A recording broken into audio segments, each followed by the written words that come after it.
تو دل سے لا الہ الا اللہ کو ماننا اور زبان سے اس کا اقرار کرنا کہ اس کے بغیر تو کوئی مومن ہو ہی نہیں سکتا، تو سب سے اونچا درجے کا ایمانی عمل، سب سے ضروری اوشیہ عمل جو ہے وہ ہے لا الہ الا اللہ کا اقرار کرنا۔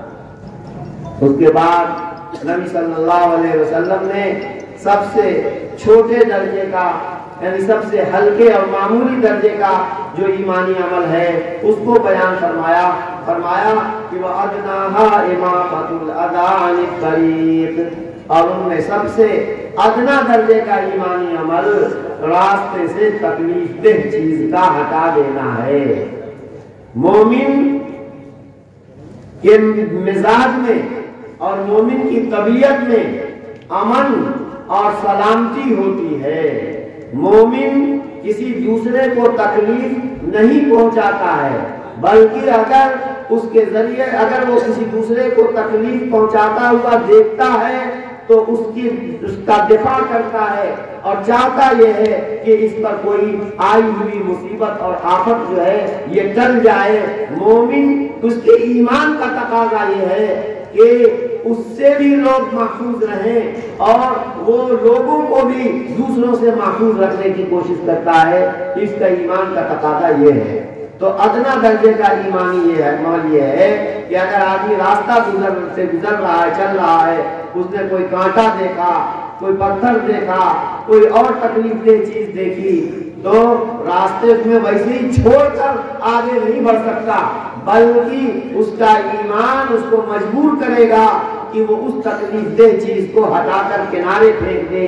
ہو سکتا ہے بعد میں آنے والے کسی آدمی کو اس سے تکلیف پہنچ جائے، تو راستے سے تکلیف دہ چیز کا ہٹا دینا ادنا درجے کا ایمانی عمل ہے۔ میرے دوستو، یہ مومن کی پہچان ہے، صفائی ستھرائی اور دوسروں کو تکلیف سے بچانا۔ اب ہم ذرا سوچیں کہ کیا ہم ادنا درجے کا ایمانی عمل ہمارے اندر پایا جاتا ہے؟ ہمارا حال تو اتنا بگڑ گیا ہے کہ ہم اپنے گھر سے کوڑا کرکٹ کی ٹوکری نکال کر لا کر بچے کے جو بچہ لاتا ہے تو اس کو دروازے پر، بیچ سڑک پر، بیچ راستے پر ڈال دیتا ہے۔ اس کو اس کی پرواہ نہیں ہوتی کہ آنے والوں کو تکلیف ہوگی، اس سے لوگوں کو گھن آئے گی، ان کو اس کی پرواہ نہیں ہوتی ہے۔ ہم کو تو یہ تعلیم دی گئی ہے کہ راستے میں اگر کوئی خراب چیز پڑی ہے، لوگوں کو جس سے تکلیف ہوتی ہے، اس کو ہٹا دو، یہ تمہارے ایمان کا تقاضا ہے، اور ہم الٹے لوگوں کی اذیت اور لوگوں کی تکلیف کا سبب بنتے ہیں۔ ہمارا حال کہاں تک پہنچ گیا ہے میرے بھائیوں اور دوستوں؟ اگر مومن اپنے ایمانی تقاضوں پر عمل کرے، خدا پاک کی قسم دنیا میں چین سکون اس کو نصیب ہوگا، اور جو ہمیشہ ہمیشہ کی زندگی آخرت کی زندگی ہے وہ تو اچھی سے اچھی زندگی ہوگی۔ اور ہم نے اپنے بدعملی کی وجہ سے اپنی آخرت بھی برباد کر رکھی ہے اور دنیا کو بھی ہم نے اپنے لیے جہنم بنا رکھا ہے۔ میرے بھائیوں، سوچنے کا مقام ہے کہ کیا ادنا درجے کا ایمانی عمل ہمارے اندر پورے طور پر پایا جاتا ہے؟ اگر نہیں پایا جاتا ہے تو ہمیں عہد کرنا چاہیے کہ ہم آج سے اس حکم پر عمل کریں گے۔ محترم حاضرین، کا ایمانی عمل بتایا، سب سے ادنا درجے کا ایمانی عمل بتایا، اس کے بعد 70 سے زیادہ ایمانی شاخیں ہیں۔ اب ان کو کیسے آمد صلی اللہ علیہ وسلم بیان فرمائیں گے؟ ایک جملے میں بیان فرما دیا، وَالْحَيَاءُ شُعْبَةٌ مِّنَ الْإِيمَانِ، حیا ایمان کا اہم ترین، بہت اہم شعبہ ہے۔ کیا مطلب؟ کہ حیا ایمان کا ایسا اہم شعبہ ہے کہ یدی آدمی اگر حیا کا عادی ہو گیا اور اس نے حیا کو اچھی طرح اپنے اندر پیدا کر لیا تو تمام ایمانی اعمال آٹومیٹکلی اس کی زندگی کے اندر آ جائیں گے۔ یہ بات بہت جامع ہے، بات سمجھ میں آنے والی ہے، کیونکہ دین اسلام کے جتنے احکام ہیں ان کا مقصد یا تو اللہ کے حقوق ادا کرنا ہے یا بندوں کے حقوق ادا کرنا ہے، یہی مقصد ہوتا ہے۔ نماز، روزہ، حج، زکوٰۃ، یہ اتنی عبادات ہیں، یہ سب حقوق اللہ کے قبیل سے ہیں۔ اور اسی طریقے سے ماں باپ کی فرما برداری کرنا اور رشتے ناطے کو جوڑنا، پڑوسیوں کے حقوق ادا کرنا اور اسی طریقے سے ایمانداری کے ساتھ معاملہ کرنا، دھوکہ نہ دینا، لوگوں کے ساتھ بھلائی کے ساتھ پیش آنا، بہت سارے احکام ہیں۔ ان سب احکام کا مقصد بندوں کے حقوق ادا کرنا ہے۔ تو یا تو دین اسلام کے احکام کا مقصد اللہ کا حقوق ادا کرنا ہوتا ہے یا بندوں کے حقوق ادا کرنے ہوتے ہیں، اور بندے کو شرم آتی ہے اگر اللہ سے، تو اللہ کا کوئی حکم نہیں توڑے گا، کیونکہ اس کو یقین ہے کہ اللہ دیکھ رہا ہے، اللہ دیکھ رہا ہے۔ اگر وہ رات کی اندھیرے میں کمرے بند کر کے کوٹری در کوٹری میں بھی گناہ کرے گا، اللہ اس کو دیکھ رہا ہے، تو اللہ کے دیکھنے کا جب اس کو علم اور یقین ہوگا تو یقین مانیے کوئی بھی اللہ کا حکم نہیں توڑے گا اور اللہ کی نافرمانی نہیں کرے گا۔ اسی طرح اگر مجھے شرم آتی ہے ماتا پتا سے، تو ماتا پتا کے حقوق ادا کرے گا، ان کے ساتھ گویا خدمت ان کی کرے گا۔ اسی طریقے سے جو بھائی بہن چچا پھوپھی اور خالہ نانی نانا ماموں یہ جتنے رشتے دار ہیں، ان رشتے داروں کے حقوق ادا کرے گا، ان سے محبت سے پیش آئے گا، ان پہ اگر کوئی پریشانی آ رہی ہو تو اس کو پوری کرنے کی دور کرنے کی کوشش کرے گا۔ یہ انسان کے حقوق ادا کرنے میں پیچھے نہیں رہے گا، کیونکہ اس کو انسانوں سے شرم آتی ہے، چھوٹوں سے شرم آتی ہے، چھوٹوں پر کے حقوق ادا کرے گا، بڑوں پر شرم آتی ہے تو بڑوں سے حقوق ادا کرے گا۔ یہ سب اس کی بنیادی چیزیں ہیں۔ اب جب غور کیا جائے تو مین چیز حیا اور شرم ہے۔ اگر انسان کے اندر حیا ہے تو تمام حقوق اللہ اس سے ادا ہوں گے، اور اگر انسان کے اندر بندوں سے شرم اور حیا ہے تو تمام حقوق العباد اس سے ادا ہوں گے۔ معلوم یہ ہوا کہ مین چیز حیا اور شرم ہے۔ حیا اگر انسان کے اندر ہے تو وہ خوبیوں کا مجموعہ بن جاتا ہے۔ حیا اگر نہیں ہے، بے شرمی اور بے حیائی کا انسان شکار ہو گیا تو سمجھ لیجئے کہ تمام تر برائیوں کا مجموعہ بن گیا۔ اس لیے میرے بھائیوں اور دوستوں، ہمیں آج کی اس مجلس میں عہد کر کے اٹھنا ہے کہ بے حیائی اور بے شرمی کے کاموں سے اپنے آپ کو الگ رکھیں گے، اپنے بچوں کو بے حیائی اور بے شرمی کے کاموں سے باز رکھنے کی کوشش کریں گے، حیا اور شرم اپنے بچوں کو سکھائیں گے تاکہ ان بچوں کے ذریعے سے سماج کے اندر بھی خیر پھیلے، ان کی دنیا بھی بنے، ان کی آخرت بھی سمجھ جائے۔ اللہ سبحانہ و تعالی ہم سب کو حیادار بندہ بننے کی توفیق عطا فرمائے۔ وآخر دعوانا الحمدللہ رب العالمین۔